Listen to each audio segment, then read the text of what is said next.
पढ़ सकते हैं? हरि निंदक क्या कभी सुखी रह सकते हैं? नीति के जाने बिना क्या राज्य हो सकता है? हरि गुण गान करने से क्या पाप रह सकते हैं? पावन जस के पुण्य बिनु होई, बिनु अघ अजस की पावई कोई। लाभ की कछु हरि भगति समाना, जहि गावहि श्रुति संत पुराना। बिना पुण्य के क्या पवित्र यश मिल सकता है, और पाप किए बिना कोई अपयश पा सकता है? हरि भक्ति के समान कोई दूसरा लाभ भी है, जिसकी महिमा वेद, संत और पुराण गाते हैं।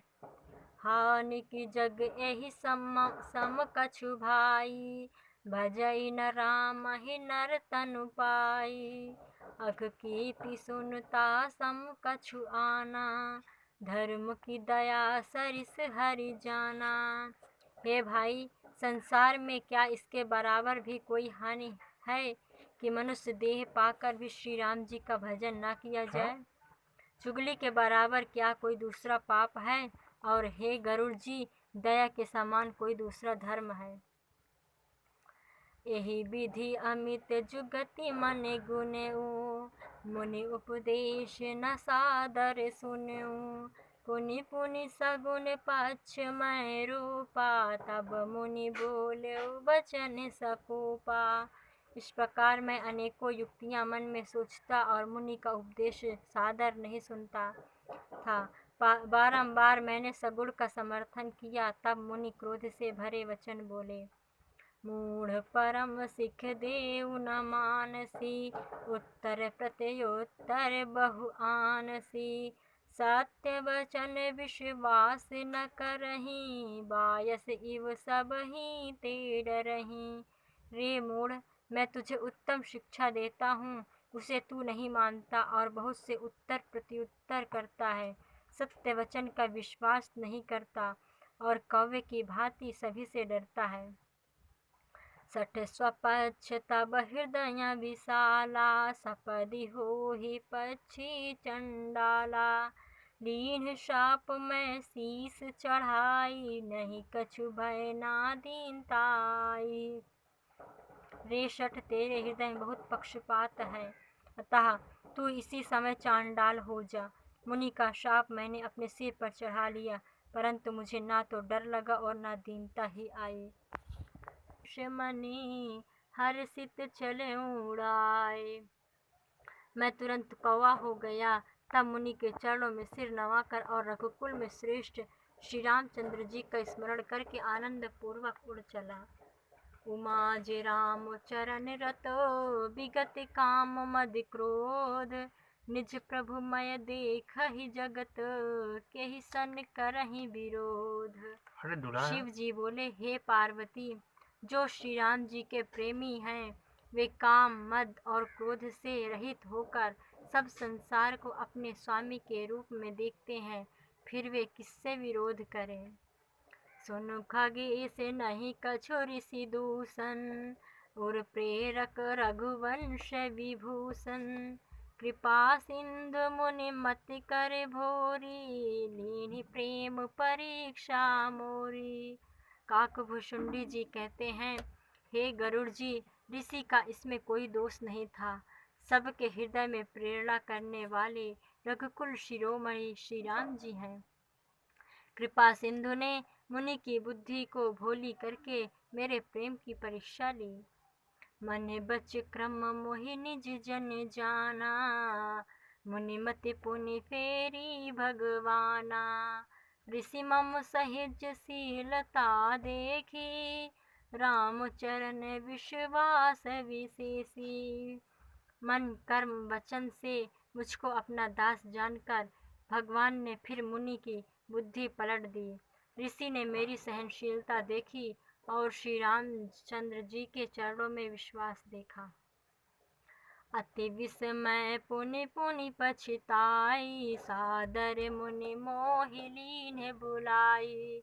मम परितोष विविधि विधि कीन्हा, हर्षित राम मंत्र तब दीन्हा।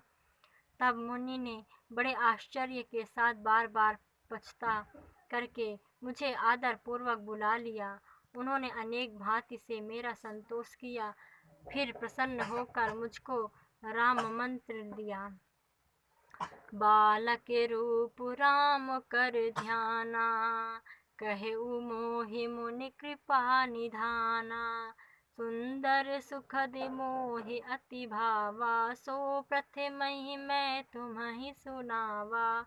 कृपा निधान मुनि ने मुझको बाल स्वरूप श्री रामचंद्र जी का ध्यान बतलाया। सुंदर सुख देने वाला मुझको बहुत ही अच्छा लगा, वह मैं आपको पहले ही सुना चुका हूँ। मुनि मोहि कछुक काल तहाँ राखा, रामचरित मानस तब भाषा। सादर मोहि यह कथा सुनाई, मुनि बोले मुनि गिरा सुहाई। मुनि ने मुझको कुछ समय तक वहाँ रखा, तब श्री रामचरित मानस का वर्णन किया। आदर सहित मुझे यह कथा सुनाकर मुनि सुंदर वाणी बोले। रामचरित सरगुप्त सुहावा, शंभु प्रसाद तात मैं पावा। तो ही निज भगत राम कर जानी, ताते मैं सब कहूँ बखानी। हे तात, यह गूढ़ सुंदर रामचरितमानस मैंने शिव जी की कृपा से पाया था। तुम्हें रामचंद्र जी का निज भक्त जाना, इसी से मैंने सब चरित्र तुमसे कहा। राम भगत जिनके उर नाही, कबहु न तात कहिए तिन्ह पाही। मुनि मोहि विविधि भांति समुझावा, मैं सब प्रेम मुनि पद सिरुनावा। हे तात, जिनके हृदय में श्री रामचंद्र जी की भक्ति नहीं, उनके आगे यह कथा कभी नहीं कहनी चाहिए। मुनि ने मुझे बहुत भांति से समझाया, तब मैंने प्रेम से मुनि के चरणों में सिर नवाया। निज करे कमल परसि मम सीसा, हर्षित आशीष दीन है मुनीसा। राम भगति अबिरल उर तोरे, बसहि सदा प्रसाद अब मोरे। मुनीश्वर ने अपने कर कमलों से मेरा शीश स्पर्श करके आदर पूर्वक आशीर्वाद दिया कि अब मेरे प्रसाद से तुम्हारे हृदय में राम भक्ति बसेगी। सदा राम प्रिय हो तुम, शुभ गुण भवन अमान। काम रूप इच्छा मरण, ज्ञान विराग निधान। तुम सर्वज्ञ श्री राम जी के प्रिय उत्तम गुणों के स्थान, अहंकार रहित काम रूप इच्छा से मृत्यु के अधीन एवं ज्ञान और वैराग्य के निधान हो। जेहि आश्रम तुम बसब पुनि, सुमिरत श्री भगवंत। व्यापी तहाँ न अविद्या, जो जन एक प्रजंत।